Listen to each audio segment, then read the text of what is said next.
नमस्कार दोस्तों, मैं नन्हे कुमार गौतम बेबी न्यूज़ हिंदी में आपका स्वागत करता हूं। आज मैं बेबी न्यूज़ हिंदी में आप लोग के बीच में बहुत बड़ा टॉपिक पे चर्चा करने वाला हूं। वो टॉपिक कौन है तो आप जानते हैं, क्योंकि आज जिनका बर्थडे मनाई जा रही है। तो वो बर्थडे किसकी है? तो मानव ज्योतिराव फूले का है, जो महामानव कहिए या ज्योतिबा फूले, जिन्होंने भारत को एक शिक्षा के प्रति जागरूकता की और हर महिला हो, वर्ग हो या पुरुष वर्ग हो, हर व्यक्ति के भीतर में एजुकेशन लेने की जो पॉलिसी प्रोवाइड की है, जिससे हर व्यक्ति शिक्षित हो सके, हर व्यक्ति अपने अधिकारों को जान सके। जिसको जिन्होंने अपने संघर्ष के बदौलत महिला शिक्षा के प्रति जागरूकता दिलाई और महिलाओं को हर हक और अधिकारों को देने का प्रयास किया। तो आज ही उनकी जयंती मनाई जा रही है और इस जयंती के शुभ अवसर पर मैं आपको बहुत बहुत ढेरों सारी शुभकामनाएं देता हूं। आप भी इनको पढ़ें, इनकी गुलामगिरी जो किताब है उनको भी पढ़ें, इनके विषय में जानें, जिससे आप अपने महापुरुषों को जब तक जानेंगे नहीं तब तक आप उनके तरह बनने का प्रयास नहीं कर पाएंगे।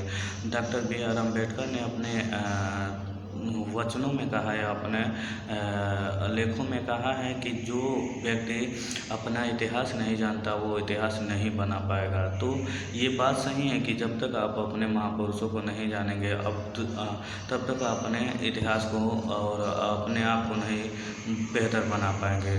हम आज तक किसी दूसरे का इतिहास पढ़ते आए हैं और अपने इतिहास को जानते तक नहीं है, लेकिन अब हमको अपने इतिहास को जानना है, अपने महापुरुषों को जानना है और अपने महापुरुषों को जानकर उन्हीं की तरह अपना काम करना है और भारत को एक सुदृढ़ भारत बनाना है और विश्व गुरु बनाना है। जैसा कि आप लोगों ने देखा है कि भारत प्राचीन काल से ही जो बुद्ध काल है, चाहे जैन काल है, चाहे ये सारे कालों में भारत को गोल्डन वर्ल्ड भी कहा जाता था, के सोने की चिड़िया कहा जाता था और उनको विश्व गुरु भी कहा जाता था। हमारे देश में नालंदा, तक्षशिला जैसे महान विश्वविद्यालय हुआ करते थे। जिस समय विदेश के किसी भी शिक्षा के प्रति उतनी जागरूकता नहीं थी, उतना हमारे देश में गुरुकुलों और बौद्ध विहारों में शिक्षा देने का काम किया जा रहा था। यहाँ तक कि पूरे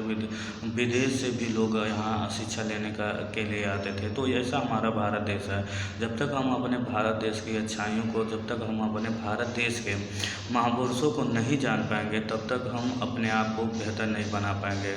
आज आपको बहुत ऐसे सरकारी संसाधन आपको प्रोवाइड हो रहे हैं जिससे आप एजुकेशन बेहतर से बेहतर ले सको, तो आप उसका फ़ायदा उठाएं। और जब तक आप बेहतर शिक्षा हासिल नहीं करेंगे तब तक आपकी जीवन बेहतर बन नहीं पाएगी।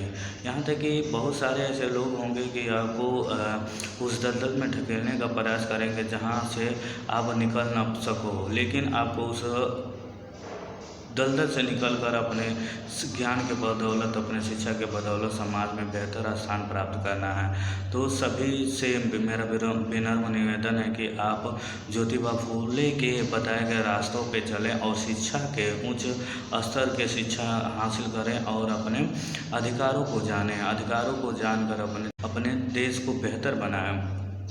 डॉक्टर अम्बेडकर कहते हैं कि शिक्षा वह शहरनी की दूध है, जो पिएगा वही दहाड़ेगा। तो जब तक आप शिक्षा ग्रहण नहीं करोगे तब तक कहाँ से दहाड़ पाओगे? तो दहाड़ना है तो शिक्षा ग्रहण करो। यहाँ देखो, आप तलवार की ज़माना ख़त्म हो गई है। तलवारों से पहले युद्ध जीता जाता है, तलवारों से पहले लोगों को हराकर यश कृत फैलती थी, मतलब शान शौकत प्राप्त होता है। लेकिन अब तलवार की ज़माना ख़त्म हो चुकी है। अब ये ज़माना कलम का है और कलम में और शिक्षा का है। तो जब तक आप कलम की ताकत को नहीं समझ पाएंगे तब तक आप बेहतर इंसान नहीं बन पाएंगे, बेहतर नागरिक नहीं बन पाएंगे और अपने अधिकारों को नहीं जान पाएंगे।